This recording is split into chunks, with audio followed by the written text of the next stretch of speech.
is the actual problem with beta feedback.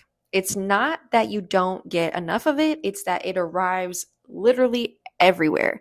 Email, Google Doc comments, text, the occasional voice memo. When your feedback is scattered like that, it is nearly impossible to tell the difference between one reader's personal taste and something three readers independently flagged. It's not impossible. It is possible, but it is very chaotic and it's just another headache that you have to deal with as a writer. That is literally outside of what your main goal is to write your book. That distinction is the entire point of running a beta round, and a plain contact list just cannot give that to you. But this template can. It starts with the beta readers database, which is basically your reader profiles. This is the genres that they actually read, prior beta experience, an NDA checkbox if you use one, a reliability rating you update after every round. Not every reader's notes carry equal weight, and that is where you want to track. So maybe one reader is really good with a certain type of feedback. Maybe one is a beta reader that you've never used before. That's kind of what the notes area is for.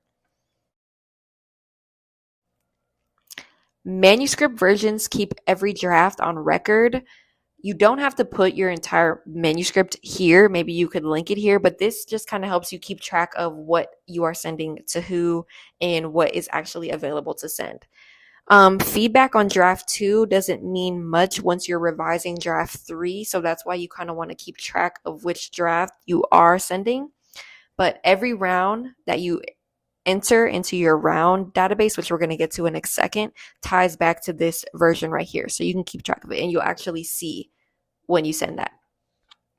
Feedback rounds track the round itself, so status from invited through received, a deadline, and an automatic overdue flag that calculates after you put in the information on like when your due date is for your beta reader, so nobody falls through the cracks. You don't have to manually keep track of, okay, I sent this beta reader a draft at this date, it's supposed to be ready on this time. Your template will automatically tell you.